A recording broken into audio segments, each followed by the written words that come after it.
Bonjour à toutes et à tous, bienvenue sur Educative. Aujourd'hui, on va voir la deuxième partie de la vidéo sur les espaces vectoriels. Alors, l'idée, c'est que vous compreniez vraiment que pour montrer que la structure avec laquelle on travaille, c'est une structure d'espace vectoriel, en pratique, dans les exos, ce qu'on fait, c'est qu'on montre que la structure a une structure de sous-espace vectoriel. Donc, en gros, quand on vous donne votre structure à étudier, vous essayez de trouver une structure plus grosse, et vous essayez de dire que la structure avec laquelle vous allez travailler, c'est un sous-espace vectoriel de quelque chose de plus grand, tout simplement. Et ce qui est bien, c'est que montrer que quelque chose est un sous-espace vectoriel, bah, c'est relativement simple, il y a trois choses à montrer. Alors que montrer que quelque chose est un espace vectoriel, si vous vous reportez à la vidéo que j'ai faite sur les espaces vectoriels, il y a beaucoup de choses à démontrer. Donc l'idée, c'est très simple, c'est si on vous dit étudier ceci, eh bien vous dites « Ah, mais ceci, c'est inclus dans ceci ». Ceci, je sais que c'est un espace vectoriel. Donc, donc F, qui est ici, que je dois étudier, ben, j'ai juste à montrer que F est un sous-espace vectoriel de celui-ci, tout simplement. Donc, dès que vous travaillez avec quelque chose, essayez de voir s'il n'est pas contenu dans quelque chose de plus grand qui serait un espace vectoriel. Qu'est-ce que c'est qu'un sous-espace vectoriel? Eh bien, c'est très simple. Ici, vous avez vos objets mathématiques. Alors, je ne sais pas ce que ça peut être, mais ce sont en réalité des vecteurs, puisqu'on travaille dans un espace vectoriel. Donc ici, vous avez vos vecteurs. Et on vous dit, qu'en est-il de f?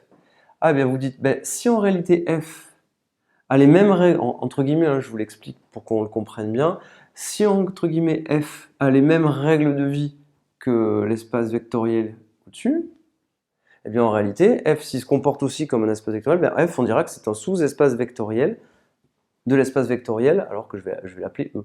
Alors pour faire simple, maintenant je vous l'explique. E plus point, c'est un espace vectoriel. On vous demande d'étudier par exemple F, et évidemment les lois ce sont les mêmes. C'est F plus point. Eh bien, de deux choses l'une. Pour montrer que F est un sous-espace vectoriel de E, eh bien il faut d'une part que quand vous prenez un vecteur U dans F, un vecteur V dans F, quand vous les ajoutez, vous restez dans F. Vous ne sortez pas. Donc si x appartient à f, y appartient à f, x plus y doit appartenir à f. Si vous prenez un réel quelconque et que vous faites lambda fois u, eh bien lambda fois u doit lui aussi rester dans l'espace vectoriel. Donc si je prends un x dans le sous-espace vectoriel f, est-ce que lambda x appartient à f? Si c'est le cas, en gros, quand vous prenez un vecteur, vous le multipliez par un scalaire, vous devez rester dans le sous-espace vectoriel. Et d'autre part, très important, il faut que le vecteur nul, alors je peux rajouter une petite flèche, mais après on ne le mettra plus, il faut que le vecteur nul qui était le vecteur nul pour E, et bien aussi ce vecteur nul, il doit aussi être vecteur nul pour les vecteurs de f. En effet, vous vous rappelez que vecteur nul, comme au lycée, hein, U plus vecteur nul, ça fait vecteur nul plus U. Cette règle-là, le vecteur nul, il doit aussi s'appliquer pour ces vecteurs-là. Si vous arrivez à démontrer ça, ça et ça, vous avez donc affaire à un sous-espace vectoriel. F plus point, donc F plus point, il a les mêmes lois que E plus point. F, c'est un ensemble qui est inclus dans E. Si vous avez, il doit être évidemment non vide.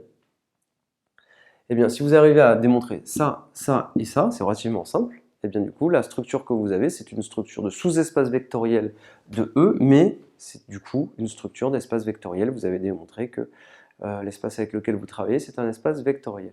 Je vous remercie et à très bientôt sur Educative.